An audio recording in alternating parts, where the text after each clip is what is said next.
What's up, football freaks? I'm the masked tweeter from parts unknown. No, shoot, no, it's not right. Hi everyone, Geo here for the Geo Knows channel. No, crap! Hey! Alright, so that was a failed experiment. What's up, football freaks and geeks? I'm Justin, Bridgewater's finest on YouTube, Blockbuster_guy on Twitter, and welcome back to week 4 of my weekly NFL pick show for the 2013-2014 NFL season. I have to apologize, I went through a little bit of an identity crisis there at the beginning of the video, but I'm me, I'm back, week 4, let's do this. Week 3 was a little rough on all of us here in YouTube football prognostication land. Nobody seemed to have a real good week last week. I think somebody, the best record I saw, I think, out of week 3 was 10-6. So whoever had that record, way to go, good on ya. But, so it was a little rough in week 3, but we're going to bounce back here in week 4. I'm going to take you through my week 3 results before we get to the week 4 predictions. Going to start with the top 2 from last week. I was 1-1 against the spread, and I was 1-1 over under, so keeping things real even there, and I hacked those things out too because a lot of them were touch and go. On the ATS, I told you to take Chicago minus 2.5. That, of course, worked out as they won their game. I also told you to take Philly minus 3. That didn't work out so well. So we got the Chicago game. We got Philadelphia wrong, unfortunately.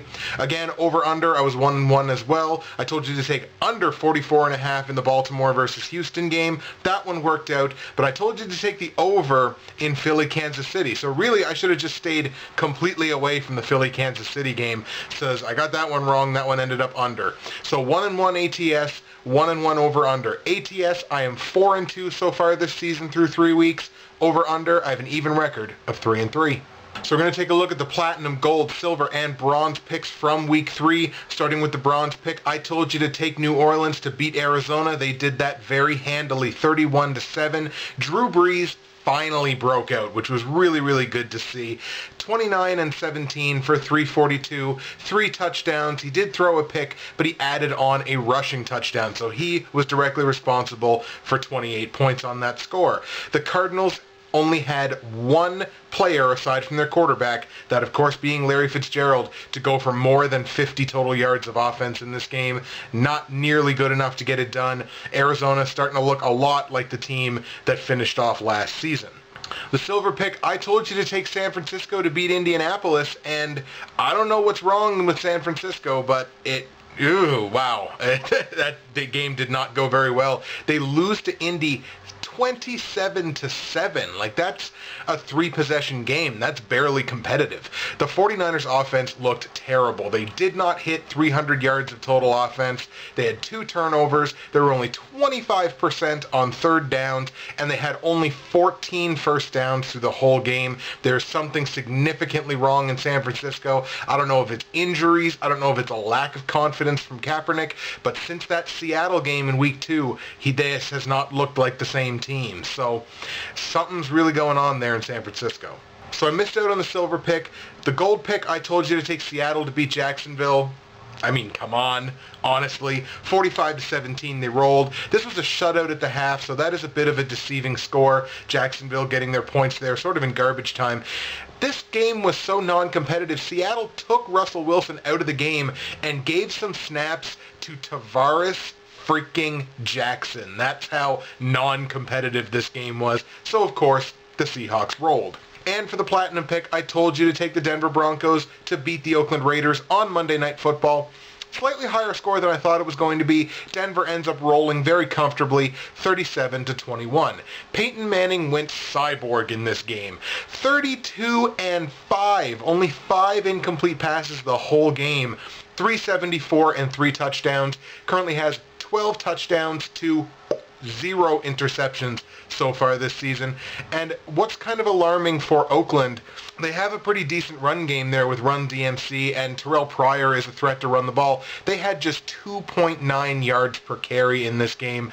Really did not look good. So I got my platinum, gold, and my bronze. Missed out on my silver for my first incorrect lock pick so far this year. 3-0 on platinum, 3-0 on gold, 2-1 on silver, 3-0 on bronze. That is an 11-1 rank through 3 weeks.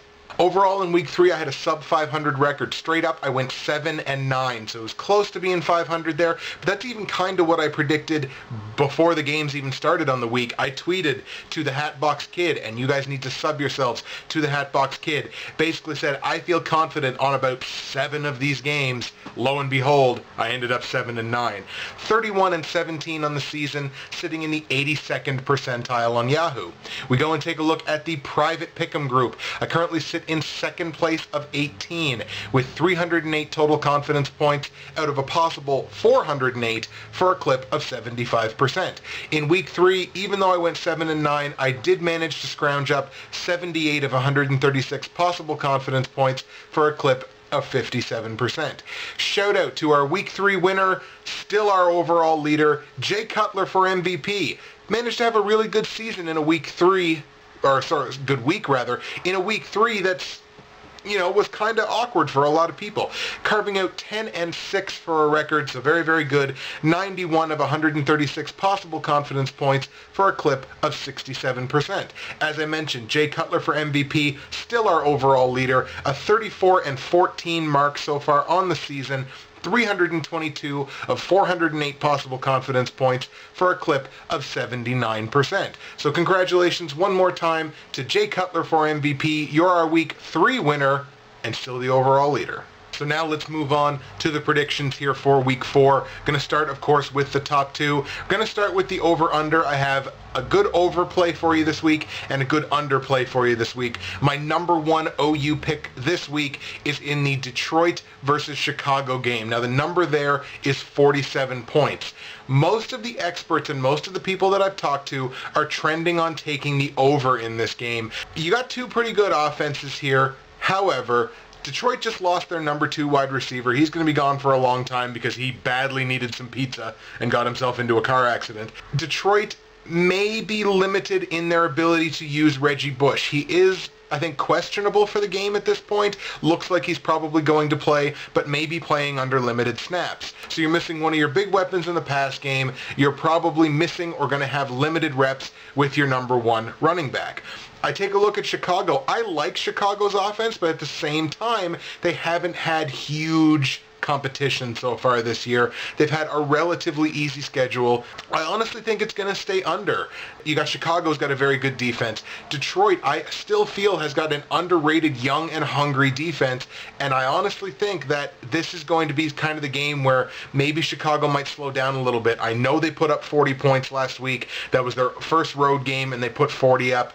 For whatever reason, I'm just feeling the under on this one. So I'm going to tell you, in Detroit v. Chicago, take under 47 points. And my number 2 over-under play this week comes in the Miami at New Orleans game. Now, the number here is 48. I kind of buried the lead there a little earlier. Told you I had an under and an overplay. I'm telling you to go over 48 here. I understand that Miami's defense has played relatively well. But the reason I'm telling you to take the over here, first of all, the game's in New Orleans. New Orleans offense always seems to kick it up an extra notch when they're playing at home.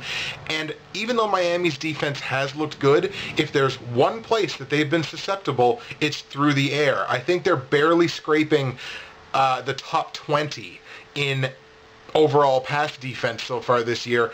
And what does New Orleans do? That's New Orleans' MO. They basically will throw the ball between 35 to 50 times. Their running backs are all good scat backs. You got Drew Brees, who's one of the premier quarterbacks in the league. I think New Orleans is going to throw and throw often. That's why I'm thinking this number is going to be crawling up here a little bit. Miami has not failed to score at least 23 points in all 3 of their games this year. New Orleans' lowest offensive output this year was, I believe, 16, but they put up a 20 and a 30 besides that. I just see this number, maybe not soaring over 48, but I can see like 52, 53, somewhere in that range. So I'm going to tell you, in Miami at New Orleans, take over 48 points. Now let's go to the top 2 against the spread picks for week number 4. My top ATS play this week comes in the Baltimore game. We got Buffalo hosting. The number here is plus 3.5 with Buffalo, but I'm going to tell you to take the favorites here. I'm going to tell you to take Baltimore minus 3.5. I was so impressed with what Baltimore did last week to Houston. Now, yeah, that game was in Baltimore. This game is not. Even in Baltimore's only road game this year, of course, when they opened the season in Denver, they put up a pretty decent point total there. And Buffalo, well, yes, they've been playing a little bit better. I honestly think Baltimore's defense is going to be maybe not great, but it's going to be good enough to keep Baltimore here at bay. 3.5 is a pretty manageable number, so I'm going to tell you to take Baltimore minus 3.5 as my top ATS play this week. Going to go with the number 2 ATS play this week. That comes in the Dallas game. Of course, Dallas is traveling to San Diego to take on the San Diego Chargers. Dallas is favored here by a single point. Essentially a pick'em game. I like what I'm seeing from both of them on offense, so really I think it's going to come down to which team's got the better defense. I honestly think Dallas has better playmakers on their defense. They have a better ability to play more defensive football. DeMarco Murray, of course, had a huge game last week running the ball. If Dallas can win time of possession, Dallas is going to win this game. I'm taking Dallas to win this game outright, so I am very much going to jump on the opportunity to take Dallas minus 1 as my number 2 ATS play of the week. Now let's take a look at the platinum, gold, silver, and bronze picks for week 4 in the National Football League. Going to start with the bronze pick. Of course, I'm 3-0 on this pick so far this year. The game that I'm taking for the bronze pick is the Pittsburgh Steelers traveling to Minnesota to take on Gio DeFranco's Minnesota Vikings. This is a battle of 2 0-3 teams here, and while Minnesota has looked relatively good getting there, Pittsburgh really has not. They played relatively well here in their last game, of course still ended up on the short end of the stick, so they're looking a little bit better, and they're going to be getting their top running back back. Le'Veon Bell, looks like he's finally going to make his debut this week, but you know what, when your quarterback comes out and says, I have no idea what I'm going to get from this guy, doesn't exactly instill me with confidence. I look on the other side. Minnesota is very quietly a top 10 offensive team in football. In total offense, they currently rank 7th in the NFL. Now, they rank 30th in defense and only 24th in passing. So, not really good, but for whatever reason, somehow, they're still putting up the points. They're averaging 27 points a game. Pittsburgh, I don't think offensively can really keep up with that. Again, they're not knowing what they're going to get from those running backs. In the absence of a true number 1, Big Ben's going to have to take the team on his back, and he's really going to have to beat them. Now, they are currently 28th in the league in pass yards allowed. They're allowing over 315 yards per game. So it's not like Big Ben can't. I just feel like Minnesota's the better of the two teams, and you got Adrian Peterson, and can Pittsburgh stuff 8 guys in the box, 9 guys in the box, and stop Adrian Peterson all day? I'm going to have to see it all day, but I'm bumped. I'm going to have to see it in order to think that it's going to happen. So I'm going to take the home team here, Minnesota, to beat Pittsburgh. That's going to be the bronze pick. For my silver pick, which I'm 2-1 on the season, I am taking a look at the New York Giants traveling to Kansas City to take on the Chiefs. Now, as I said in my video last week, I believe I can almost quote it verbatim. I said, I need to see Kansas City go out, have a big performance like this against a really good team in prime time under the lights. And they went out against a team like Philly, and they did that. So I really don't have any other reason to doubt Kansas City. I think I'm going to have to jump on the Chiefs bandwagon here. I look on the other side of the football. Holy crap, what is wrong with the Giants? 38-0? Nothing. Not one touchdown. Honestly, this is another game that I think is a gift. The game is in Kansas City, so the Giants are going to have to go on the road, beat a team that's 3-0, that's playing really well right now. I wouldn't have thought at the beginning of the season that the Giants were going to be 0-4, but as far as I'm concerned, the Giants are going to be 0-4. So for my silver pick, I am taking Kansas City at home to beat the New York Giants. My gold pick, with which I am 3-0 this season sees the Cincinnati Bengals travel to Cleveland to take on the Cleveland Browns. Prior to last week, the Cleveland Browns traded away Trent Richardson, traded him to Indianapolis. He had an immediate impact in Indianapolis, whereas Cleveland, they did end up winning their game, surprisingly, last week with a backup quarterback and I think the popcorn guy running the football. So now they're going home, but they're going to have to face the Bengals. I still think the Bengals are an extremely good football team, one of the more underrated teams in football. I'm going to take the Bengals here, even though it's on the road, even though Cleveland won their last game. So for the gold pick, I'm going to take the Cincinnati Bengals on the road to beat the Cleveland Browns. Let's hope it works out.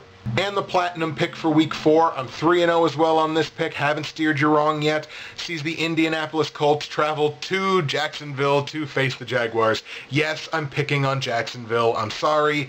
I promise. I'm going to make a promise to you right now. I'm not going to include any Jacksonville games in the platinum, gold, silver, and bronze picks for week 5. That is my promise to you. Indy looked real good, coming off a huge win over a team that not a ton of people thought they were going to beat in San Francisco. It's Jacksonville. Even though the game is in Jacksonville, nobody on Jacksonville has really looked like they're even awake this year, with the possible exception of Cecil Shorts. He's actually played fairly well. I'm going to take the Colts on the road off of that big emotional win against San Francisco to put an absolute shit-kicking on the Jags this week in their own barn. I'm going to take Indianapolis to beat Jacksonville on the road. That's the platinum pick. Now let's take a look at the rest of my Week 4 picks for the National Football League. Let's try to do a little better than we did last week.